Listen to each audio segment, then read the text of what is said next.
Mais je ne suis pas née malade. C'est la société qui m'a foutu cette maladie et c'est la même société qui me juge aujourd'hui. Tu vois, non? Je souffre de santé mentale depuis mon enfance. Et au début, je ne savais pas ce que j'avais. C'est quand je suis allée voir la première fois un médecin, c'est là où je su que je souffrais de troubles de personnalité. Et j'avoue que je n'ai jamais caché que pour moi, mes problèmes de santé mentale, c'est comme une maladie que tout le monde peut avoir, quoi. Les gens n'ont pas honte à dire qu'ils sont asthmatiques ou qu'ils ont le diabète, mais ils ont peur de dire qu'ils ont des problèmes de santé mentale parce que justement, la société prend ces gens comme des fous. Et moi, j'ai voulu en parler pour venir en aide aux gens qui étaient dans le même cas que moi et qui pensaient que c'était des handicapés. Et je me suis retrouvée à l'hôpital psychiatrique. Et pendant ma dépression, j'ai fait un direct sur Instagram où j'ai dit des choses. Je m'en suis rendu compte que quand je suis sortie de l'hôpital psychiatrique, et moi-même, quand j'ai regardé la vidéo, je me suis dit, damn, j'avais vraiment besoin d'aide en ce moment-là. Je savais pas ce que je faisais. J'ai failli mettre fin à ma vie. Et voilà, de santé mentale. Et j'ai jamais eu honte d'en parler. Je trouve qu'en Afrique, et surtout du côté de l'Afrique de l'Ouest, la santé mentale est abordée comme un sujet tabou, comme une maladie de sorcellerie plutôt. Et les gens qui souffrent de santé mentale sont toujours stigmatisés. Ils ne reçoivent pas les soins. Et parfois même, on n'arrive pas à donner un nom à ton mal. Parce que quand on parle de santé mentale, c'est vaste. C'est avec une profonde tristesse que j'apprends ce matin le décès de l'actrice sénégalaise Halima Gadji. Ceux qui me suivent depuis des années savent que je parle de cette femme depuis tellement longtemps. Parce que j'ai rarement vu une personne qui exprime autant son mal-être, ses difficultés émotionnelles, ses troubles mentaux. En 2023, j'ai fait une vidéo où j'adressais une rumeur qui circulait et disait que cette jeune femme s'était donné la mort. Voici la vidéo en question. Ce matin, le 27 janvier 2026, je me suis réveillée et j'ai trouvé que cette vidéo est devenue virale. Beaucoup de gens sont en train de la repartager, en train de la commenter, mais c'est une vidéo de 2023, s'il vous plaît. À cette date-là, il y avait une rumeur qui n'était pas réelle. Aujourd'hui, nous sommes en 2026 et malheureusement, l'actrice est partie. J'ai mis cette vidéo en confidentiel, donc si vous l'avez vue au préalable, ne tenez pas compte de ça, c'est une ancienne vidéo. Je parle tous les jours sur cette plateforme des douleurs qui détruisent les personnes. Tous les jours sur cette plateforme, je vous dis, vous en tant qu'Africains, les sommets que vous allez viser là, c'est souvent là-bas que vous allez vous écrouler. Et beaucoup d'entre vous, quand j'organise nos ateliers, nos conférences, vous avez des comportements hautains. Certains d'entre vous, vous venez encore m'insulter en message, dans les commentaires des vidéos. Vous osez venir dire que moi qui travaille sur la santé mentale, moi qui travaille avec des leaders tous les jours, moi qui suis un leader, je parle de ça pour me faire l'argent derrière les personnes malades. Je m'appelle Charlotte Kona, K-2-O-N-A. Je suis une avocate spécialisée dans le financement de projets. Je travaille sur des projets à plusieurs millions. Lorsque je travaille dans mon domaine, j'accompagne des banques d'investissement de renom en France. Mon profil est public. Si je voulais me faire de l'argent dans la communauté africaine, je vous parlerais de ce que vous aimez faire, les investissements sur les marchés. Beaucoup d'entre vous, vous aimez parler des investissements sur les titres. Beaucoup d'entre vous, vous parlez par exemple de cette action Nvidia. Il faut investir sur Nvidia. J'ai investi sur Nvidia quand ça ne valait même pas 150 €. Vous voulez que je vous parle des investissements sur le marché? Vous voulez que je vous parle de financement de projets? Vous voulez que je vous parle du secteur de l'énergie? J'ai travaillé dedans. Je connais les gens qui travaillent dedans. Je travaille encore dedans quand je veux y aller parce que c'est mon secteur d'activité. J'ai fait l'école pour ça. J'ai plus de 10 ans de carrière dans ça.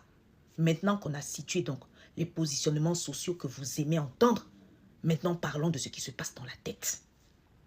Dans la tête des gens, dans ces milieux que j'ai intégrés, les amis.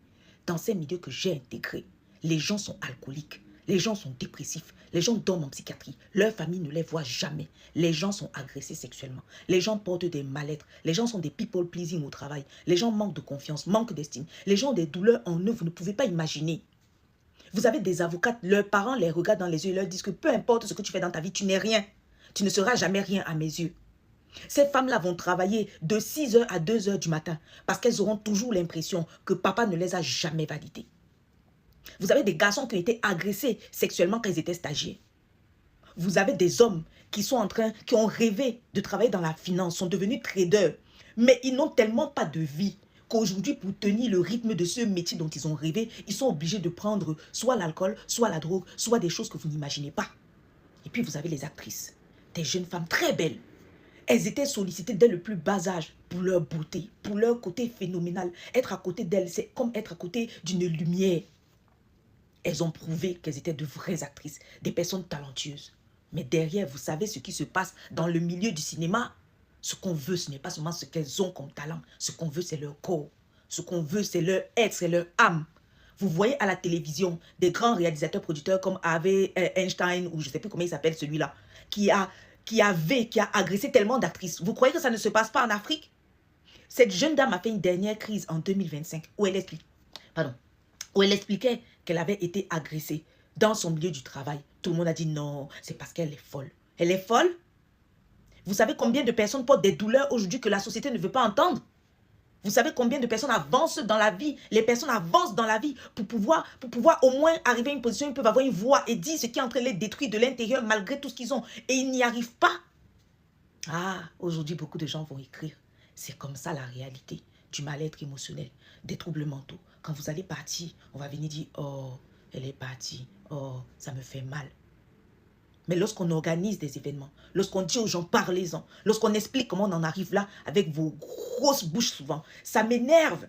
J'ai des membres de ma famille qui sont tombés. Et lorsque j'ai dépensé des milliers et des milliers d'euros pour aller en 2017 en psychiatrie en Europe, en 2019 en psychiatrie au Cameroun, prendre des professionnels et ne toujours pas comprendre. Quand je me suis assise pour comprendre, j'ai compris que les gens en psychiatrie ne sont pas là-bas parce qu'ils sont malades. Ils sont là-bas parce que la vie les a brisés. Ils sont là-bas parce que lorsqu'ils ont dit comment ils sont brisés par les familles, par les maris, par les belles familles, par le travail, on leur a dit tais-toi. Tu mens. Tais-toi. Une belle femme comme toi, si j'avais ta situation, tais-toi, va supporter. Ça me fait de la peine ce matin. J'ai une peine profonde ce matin, les amis. J'ai mal. J'ai vu mes proches arriver presque à se donner la mort. J'ai entendu mon frère en psychiatrie en Europe dire, vous me mettez la pression. Et j'ai dit, nous, on te met la pression, on ne te demande jamais l'argent, on ne te demande jamais quoi que ce soit, on ne te dit jamais que tu es mauvaise. C'est quoi la pression? Jusqu'à ce que je comprenne ce que ça veut dire mettre la pression à quelqu'un. Oui, oui. Nous mettons la pression à des gens sans savoir. Nous attendons d'eux d'être quelqu'un. Et la malchance pour eux, ils deviennent une Halima Gadji, belle, célèbre, avec un peu d'argent. Là, alors, la pression, elle est immense. On a la pression d'aller bien. On doit être belle, on doit être bien. On n'est plus humain. On n'a plus le droit d'avoir eu un passé qui nous a tués. Parce que comment tu peux être belle comme ça? Comment tu peux être riche comme ça? Comment je peux arriver comme ça dans la société? Et puis, tu dis que tu es mal comme moi. Si c'est que moi, alors, je te parle de mes problèmes. Qu'est-ce que tu vas dire? On aura l'occasion de revenir sur ce sujet. Qu'elle repose en paix. Le samedi 31 janvier, nous avons notre atelier « Avancer malgré la douleur ». Ce sera un atelier en ligne. Où que vous êtes dans ce monde, vous pourrez y assister.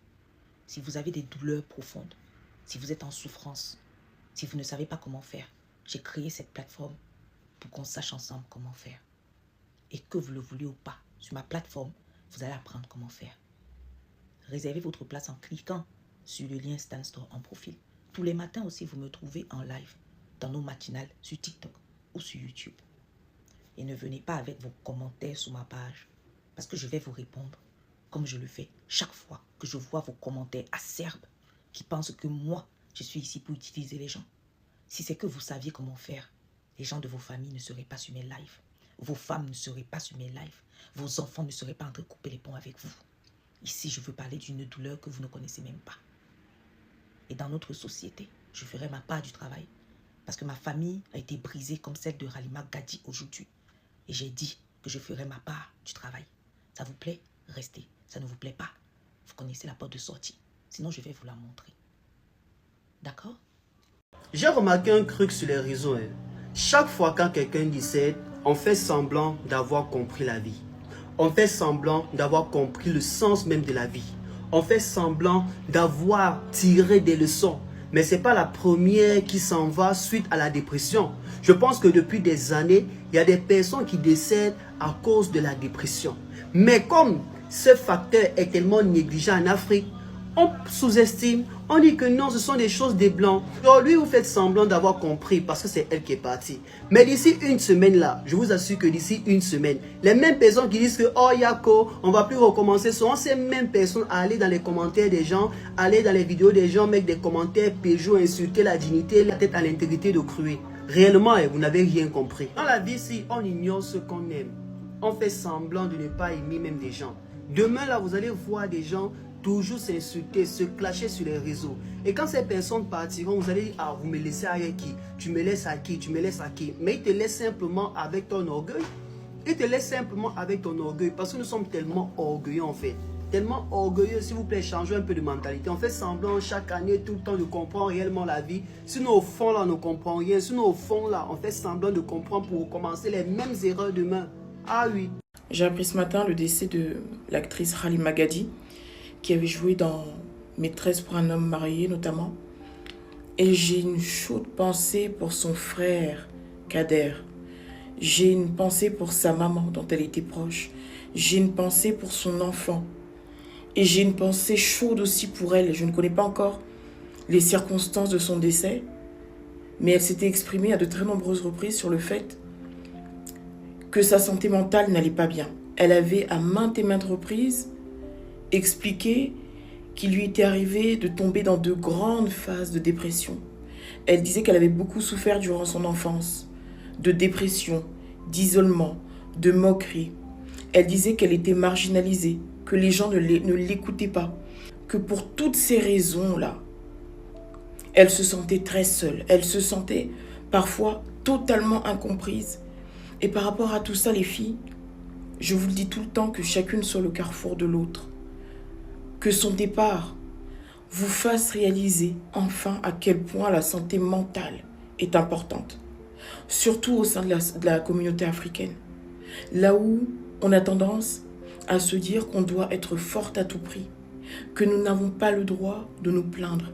Que nous n'avons pas le droit de dire qu'il y a quelque chose dans notre cerveau qui nous fait comprendre que là, ça ne va plus. Que nous n'avons pas le droit de tirer de sonnette d'alarme, les filles. Prenez le temps. Si ça ne va pas, si vous avez le sentiment que vous vous perdez, si vous avez le sentiment que soudain, vos épaules commencent à être trop lourdes, si vous avez le sentiment que dans votre tête, il n'y a plus de lumière, c'est-à-dire que vous voyez tout en noir, cherchez de l'aide, cherchez du réconfort, parlez, écrivez, libérez-vous. Parce que la seule certitude que nous ayons en ce monde, c'est qu'à la fin, la mort nous attend. Donc essayez de partir le plus tard possible. Essayez de partir en paix. Ne partez pas à cause des autres. Ne partez pas parce que votre entourage, ceux qui sont censés vous aimer ou vous accompagner, sont la cause de votre malheur. Si vous vous sentez oppressé par eux, si vous vous sentez malmené par eux, peu importe les liens qui vous unissent à eux, peu importe la place qu'ils occupent dans vos vies, laissez-les partir. La paix est mieux. En tout cas, j'ai une pensée chaude et sincère pour cette femme qui était magnifique. Pour cette femme qui, malgré ses failles, malgré ses faiblesses, était inspirante et tellement forte. Paix à son âme et courage à toute sa famille. Vous vous souvenez de cette vidéo d'Halima, non? Je me réveille le matin, On va la il y a réécouter une ensemble. personne qui est venue casser des œufs devant ma voiture. Après mes réflexions, je me dis que c'est dommage parce que ça aurait pu servir à faire des omelettes, à nourrir des pauvres ou à faire de la mayonnaise, tu vois. Mais la personne a choisi de venir casser ça devant ma voiture. Et bien sûr, c'est une histoire de sorcellerie, c'est une histoire de diablesse. On est au Sénégal et ce pays pourrait faire partie des 5 premiers pays très réputés en sorcellerie et en maraboutage. C'est le nom des Béninois qui est gâté. Moi, j'ai un message à passer à cette personne qui est venue faire ça. Si tu penses que ma mère, c'est une poule, c'est la tienne qui se fait manger dans un yassa. Et si tu penses que moi, je suis un œuf, bah, va falloir casser des œufs de dinosaures, chérie. Tu ne peux pas me casser, tu ne peux pas me faire du mal. Tu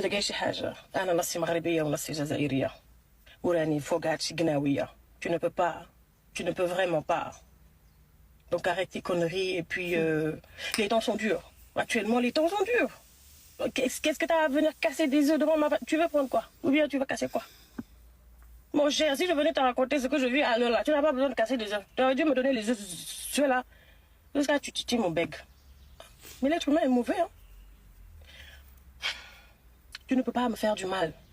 Parce que je ne vis que par la grâce de Dieu, Allah Jawazan. Le Dieu de cette terre, de sept cieux, de l'univers, celui de tes ancêtres, même si tu te fais par le diable. J'ai limite pitié de toi, parce que ça va se retourner contre toi. Allah, j'ai Donc, pitié de toi, Halima j'ai envie de était prier pour toi. victime de la sorcellerie. Vous avez vu sur cette vidéo-là.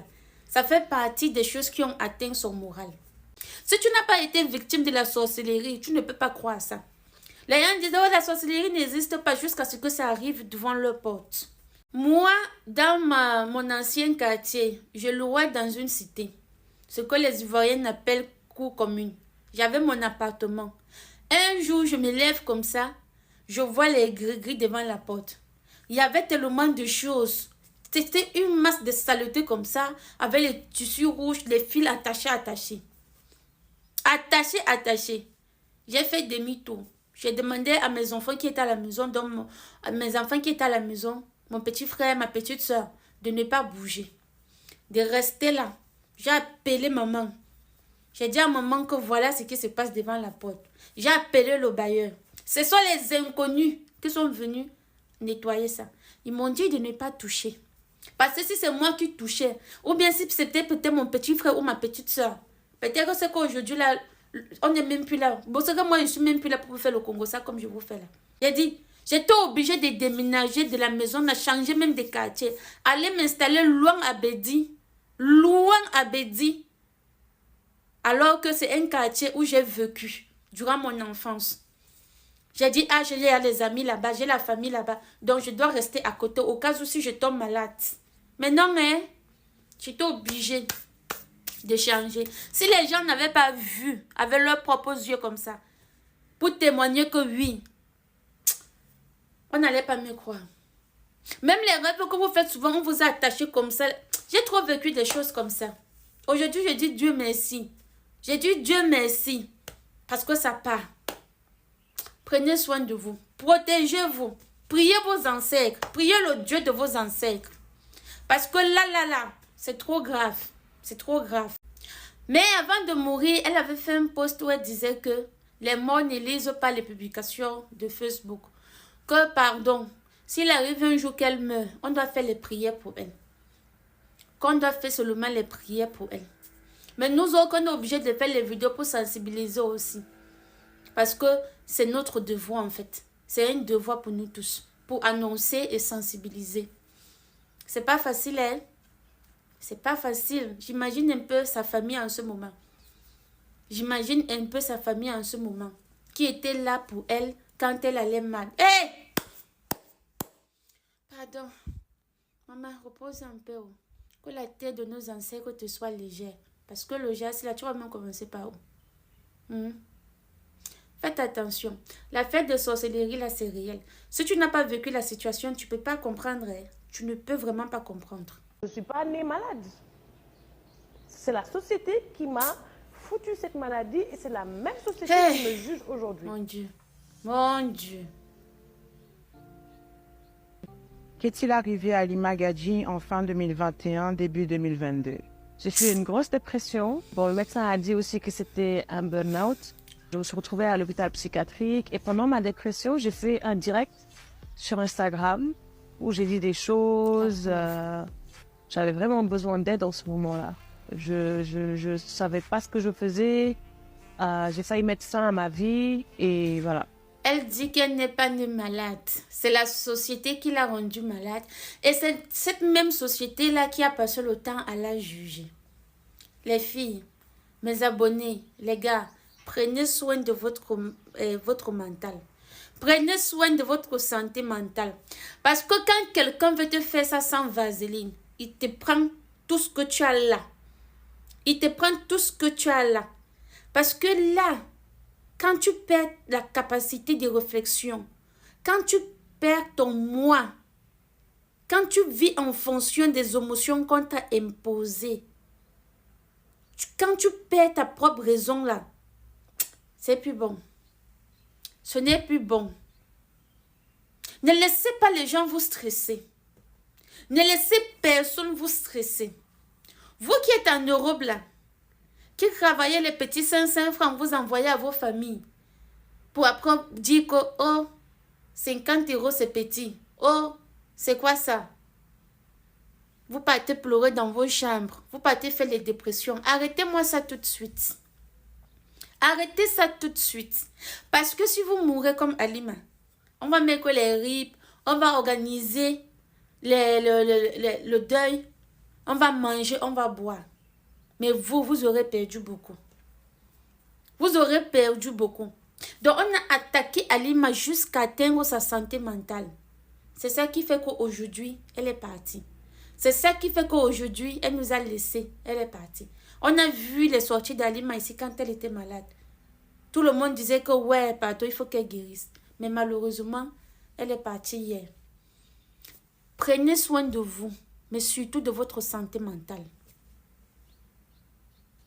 Dans la nuit d'hier à aujourd'hui, on a appris la triste nouvelle du décès de Halima Gadji. Pour ceux qui ne la connaissent pas, c'est une actrice qui a joué dans la série Maîtresse d'un homme marié, qui a permis aussi qu'elle soit connue, étant donné que son rôle était vraiment parfait et qu'elle le jouait à la perfection. Je pense que beaucoup de personnes ont dû peut-être la connaître par là. Il y a quelques années, on avait eu des échos comme quoi ça n'allait pas vraiment chez elle. Elle était en dépression. Je pense qu'elle a été aussi l'une des personnes qui a permis à certains Africains d'ouvrir les yeux sur ce qu'on appelle réellement la dépression. Parce qu'il y en a qui disent...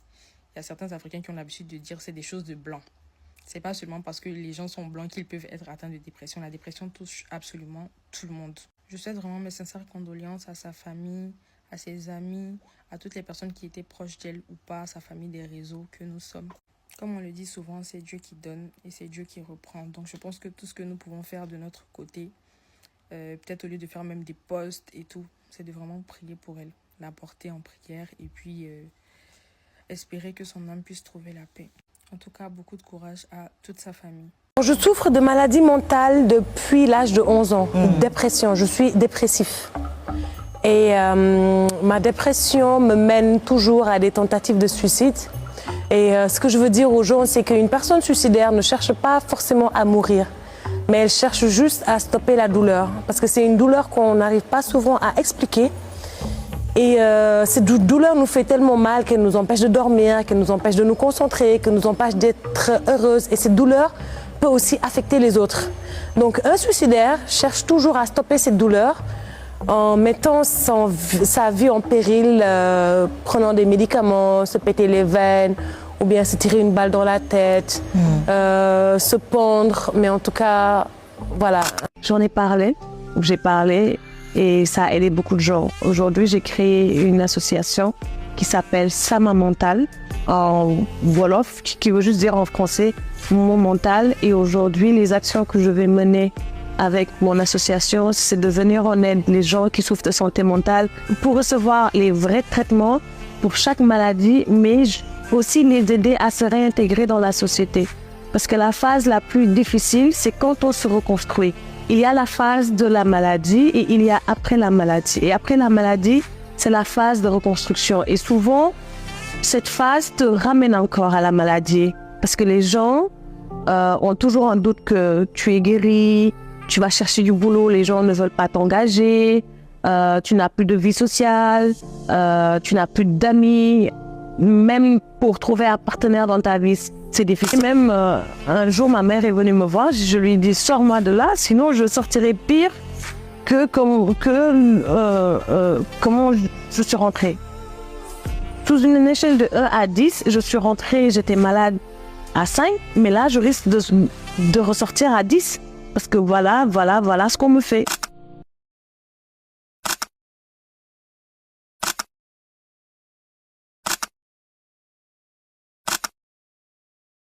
J'ai l'impression qu'on est un peu sur les rues de Dakar. Ça ressemble à marché Kermel. Ouais. Je suis inquiet pour papa. Pourquoi? On ne sait même pas avec qui il est. Oh, ne t'inquiète pas, ton père est un grand garçon, il sait ce qu'il fait. Depuis qu'on est arrivé à Abidjan, il est bizarre. Même avant qu'on ne parte. Tu as vu comment il s'est énervé au téléphone la dernière fois? Il a même cassé un vase dans la cuisine. C'est rien, tu connais ton père, il peut être colérique de temps en temps. Moi, ma première dépression, je l'avais fait à l'âge de 11 ans. Et de mes 8 ans jusqu'à l'âge de 11 ans, j'ai subi beaucoup de violences psychologiques et violences verbales, violences physiques aussi. Parce qu'à l'école, je me rappelle, quand j'ai commencé, automatiquement, le prof a remarqué mon bègue. Et c'est devenu mon pire cauchemar. Parce que à travers mon bègue, on m'a fait croire que je n'étais pas intelligente, que j'étais bête. Et à chaque fois que j'essayais de m'exprimer, les élèves se moquaient de moi, le prof ne me donnait pas assez de patience. Et c'est devenu un problème que je vivais à l'intérieur. Donc de mes 8 ans jusqu'à mes 11 ans, à l'école, j'ai vraiment vécu beaucoup de traumas. Et ce qui a déclenché ma première dépression, c'est qu'à la remise des cahiers de composition, quand ma sœur est venue récupérer mon cahier de composition, le prof lui a dit, vous savez, sérieusement Halima, ça serait bien de la garder à la maison, de lui apprendre à faire la cuisine et le ménage. Comme ça, si elle grandit un peu, vous lui donnez en mariage parce qu'elle ne sert absolument à rien. Et entendre ça et voir la réaction de ma mère, parce qu'après, à la maison, tout le monde était fâché contre moi.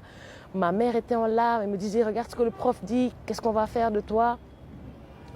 Et ça a déclenché ma première dépression. Donc j'ai fait une tentative de suicide, je suis allée prendre tous les médicaments et je voulais mourir, tout ce que je voulais. Ce soir-là, j'ai dormi en priant le Seigneur de ne pas me réveiller le lendemain. Malheureusement, ça n'a pas marché. À 7 heures, je vais Heureusement que ça n'a pas marché. Oui, bon, heureusement aujourd'hui. Mais je dis à 11 ans, c'était malheureux pour moi que ça n'ait pas marché. Et puis je me suis réveillée à 7 heures, ma mère me réveille pour aller à l'école et j'ai cru qu'elle aussi était morte et qu'on était tous les deux en enfer. Et tu devais encore aller à l'école, dans l'école d'enfer. Voilà. Et voilà, encore dans mes 11 ans, ce traumatisme a fait que j'étais devenue autodestructif. Donc ce que je faisais, c'est je me piquais avec l'aiguille et je me taillais avec des rasoirs. Voilà, je me faisais beaucoup de mal parce que j'étais habituée à ressentir une adrénaline. Oui, j'ai moi-même subi la xénophobie à plusieurs reprises. Au Sénégal, quand je disais aux gens que j'étais moitié maghrébienne, on me disait tout le temps pourquoi j'en parlais avec fierté, parce que je n'ai pas la peau métissée, j'ai pas les cheveux bouclés, alors qu'une métisse, elle doit avoir la peau mixte, les cheveux bouclés, elle doit être jolie. Donc on me traitait tout le temps de grosse, de noire, À plusieurs reprises, on m'a dit, mais arrête de te présenter en tant que maghrébienne, tu ne l'es pas. Et quand je suis partie au Maroc la première fois, j'étais très contente d'aller visiter le pays de ma mère parce que je me disais, ah, si on m'a rejetée par là, on va m'accepter par là. Et non, au Maroc aussi, j'ai été pointée du doigt à cause de ma couleur de peau, de mes cheveux et de là d'où je viens. Au Maroc, même, c'est pire. On me disait que tu viens de l'Afrique, alors que je suis moitié marocaine. Quand je parlais le darija avec eux, ils étaient toujours choqués de voir une fille aussi noire parler très bien le darija. Pourtant, j'arrêtais pas de dire que je suis moitié maroco-algérienne. Mais pour eux, j'étais juste une kahloucha, une azia, sarraq zit, maza, tfou alaikum. Comment j'ai fait pour surmonter ça? Oui. C'est une question que j'aime beaucoup. Comment j'ai fait pour surmonter ça? J'ai arrêté de voir ce que les autres voyaient en moi. J'ai arrêté tout simplement de voir que j'étais noire, que j'étais grosse, que j'étais crépue, que j'étais pas intelligente. Et je voyais ce que je voulais.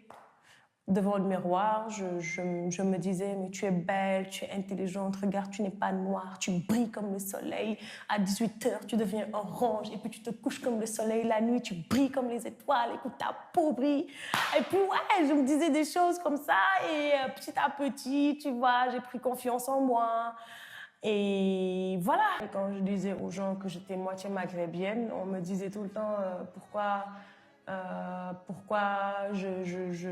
j'en parlais avec fierté, parce que Je n'ai pas la peau métissée, j'ai pas les cheveux bouclés, alors qu'une métisse, elle doit avoir la peau mixte, les cheveux bouclés, doit être jolie. Donc, on me traitait tout le temps de grosse, de noire, À plusieurs reprises, on m'a dit, mais arrête de te présenter en tant que maghrébienne, tu ne l'es pas.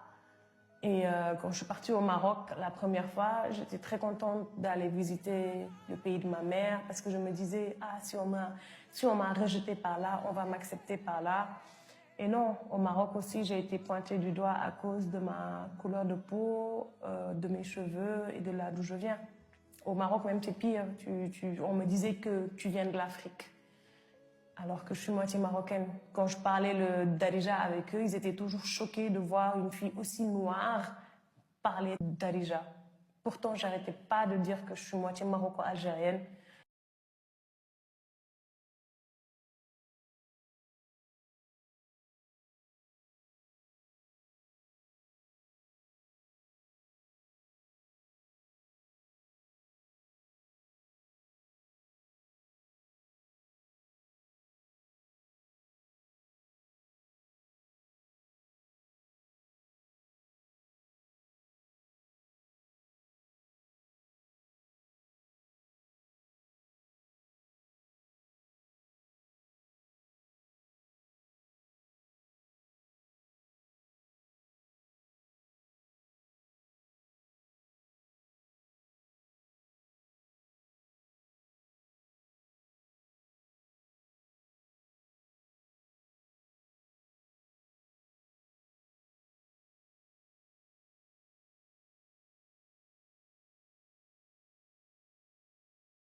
C'est la seule chose qui me reste.